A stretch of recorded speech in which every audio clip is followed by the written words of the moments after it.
Yeah, so these are manifestations, mga kapiksi, as in talaga, parang magic siya, but it's not magic. It's really just manifestation, which means na kung ano yung i-focus mo, yun talaga yung napupush out sa yung physical reality. So, parang na-amplify lang siya. Ibig sabihin, na-amplify, nabuboost, no? Lumalakas yung signal. Ganun yung ibig sabihin pagka nabuboost, na-amplify.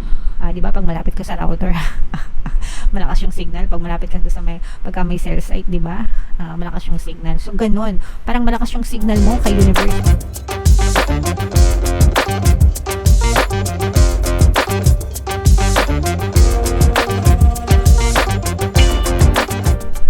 Hello guys, hello Leo. Welcome back to Pinay Pixie Tarot. Ang pamagat ng episode natin for tonight is first half kapalaran para ngayong September 1 to 15 para sa Leo, Sun, Moon, Rising, Sun, and Venus. In case hindi kayo makaresonate dito guys, try nyo panoorin yung monthly horoscope nyo for September. Baka nandun yung energy nyo guys. So, unahin natin tong deck na to. Wow! Door to personal healing and happiness, mga kapiksi. Okay? So, ibig sabihin nito, maganda, masaya, no? Yung takbo ng energy nyo. Ngayong September 1 to 15, kung meron kayong mga problema na pinagdadaanan guys, nakakita na kayo ng liwanag sa dilim. Kung mapapansin nyo guys, may rainbow dyan, no? So, yung rainbow, di ba, lumalabas after the storm, after the rain. And yung rain or storm yun yung nag-represent ng mga pagsubok, mga challenges, mga problema sa buhay natin.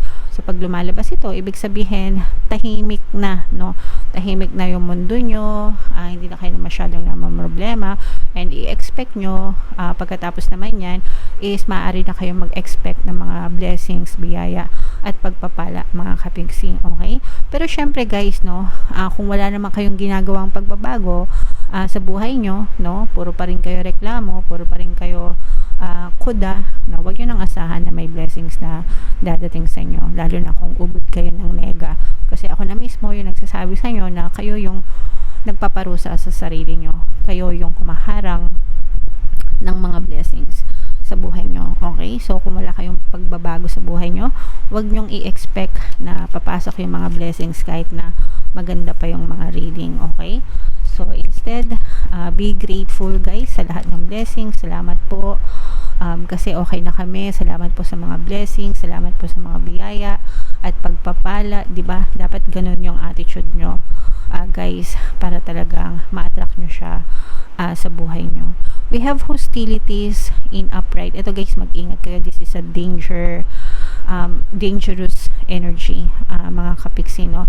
Ibig sabihin nito, maaaring may nagmamatsyag sa inyo, maaaring may mga matang mapanghusga, matang mapanuri, no, na pwedeng inoobserbahan kayo, pwedeng parang inaantay na salakayin kayo, ganyan.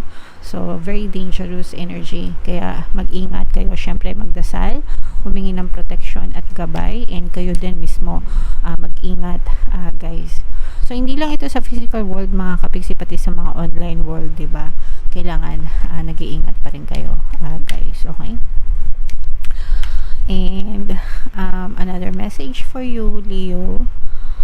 We have the yin and yang energy. Medyo imbalance yung energy nyo. Pag imbalance, mga kapiksi, most of the time, mas malakas yung nega. Okay? Nega, yung nangingibabaw, mga kapiksi. Kaya nagkakaroon ng imbalance. So, syempre, kapag malakas yung nega, asahan nyo na, nega rin yung nangyayari sa buhay.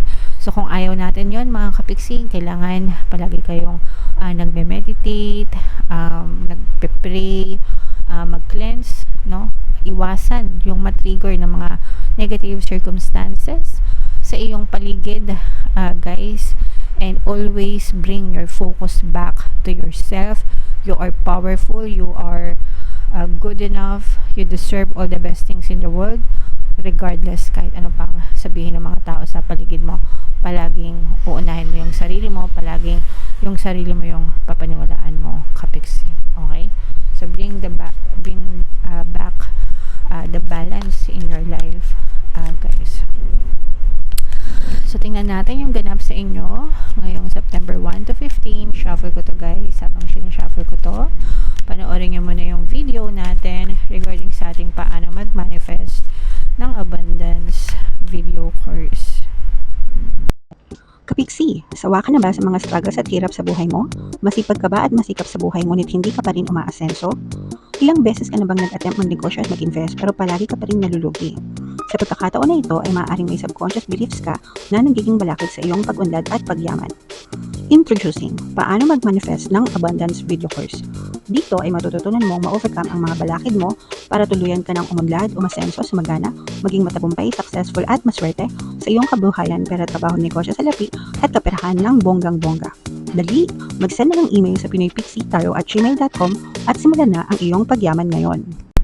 Alright, so sa lahat ng gusto mag-avail ng course guys, meron tayong updated promo for September. Magbibigay tayo ng free, hindi, 500 pesos na discount until September 30. So i-avail nyo na yan guys, sobrang ganda.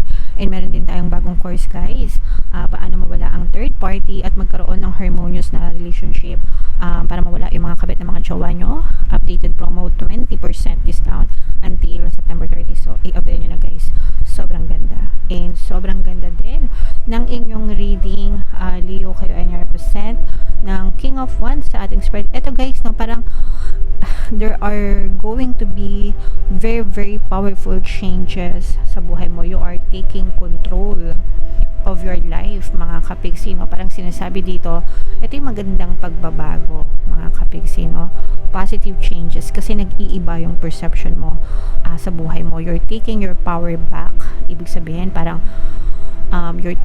you're being in charge of your destiny. Nilalagay mo sa palad mo yung kapalaran mo. You are being responsible, you're taking accountability, nagiging positibo ka na, you're focusing on yourself more, no? Mas pinapahalagahan mo yung sarili mo ngayon, mas pinahalagahan mo yung mga gusto mo ngayon. Parang wala ka ng paki sa ibang tao, hindi naman sa walang paki, pero ganon. parang ganon, parang wala ka ng paki sa kanila, na parang hindi mo hinahayaan na ma-impluwensyahan ka, no? Especially ng mga negative na sinasabi ng mga tao sa'yo. Basta ikaw, kung ano yung gusto mo, as long as wala kang inaapakan, ganyan, kiber lang sa mga tao sa paligid mo. You're taking positive change, mga kapiksi, and ito yung magdadala talaga ng maraming oportunidad sa iyo guys, no? Aside sa mga magagandang opportunities guys, meron din kayong mga good karma, no? Parang ang taas ng gusto mong marating sa buhay, okay?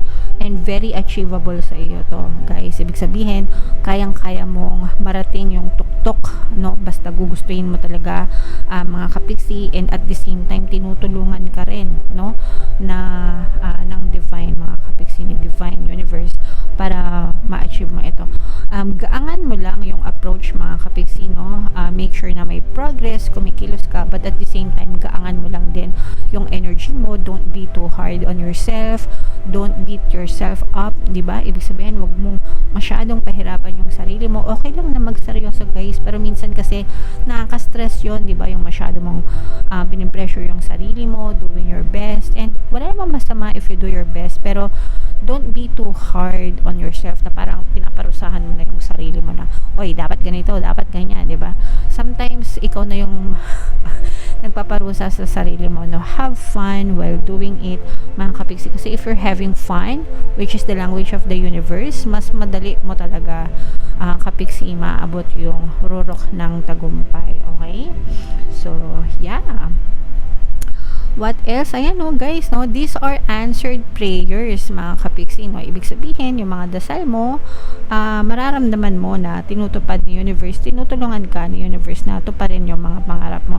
Sabi ko nga sa inyo guys, kahit mataas yung pangarap nyo, matayog yung pangarap nyo, mataas yung gusto nyong abutin, the universe has your back. Hindi kayo papabayaan ni universe.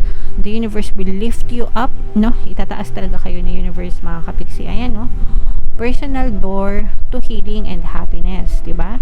So, kaya nga sabi ko sa inyo, gaangan nyo yung approach, huwag masyadong i-pressure yung sarili, and eventually guys, talagang aangat kayo, and si universe mismo yung mag-aangat sa inyo, mga kapiksi. Basta kayo, enjoy lang, trust the process, enjoy the process, no?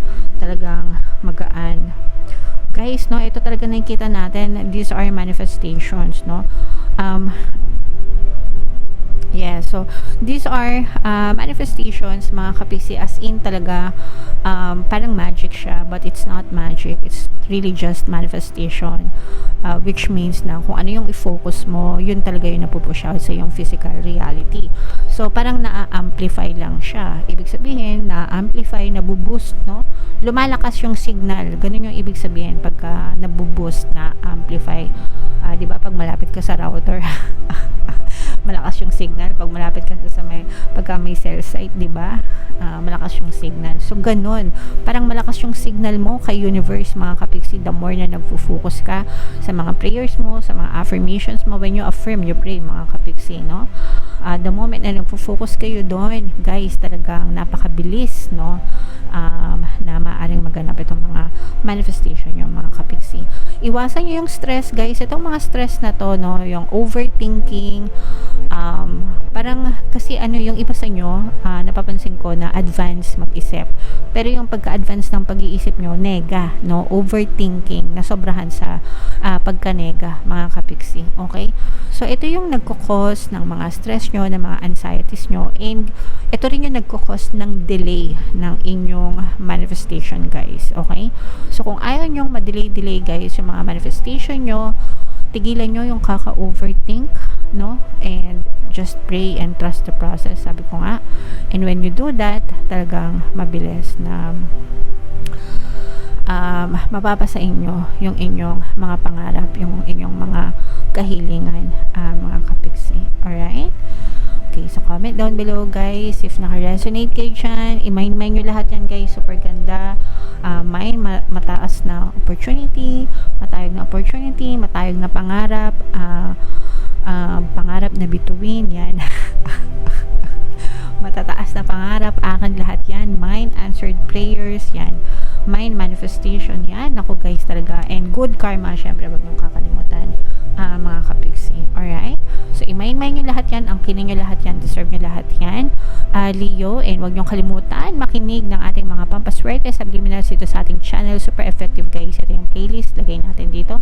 And ito naman yung ating success stories ng paano mag-manifest ng abundance video course. Click here to subscribe, guys, and click here to join our membership program. Thank you for liking, sharing, and subscribing, and see you again next time. I love you all. Have a nice day. Bye-bye.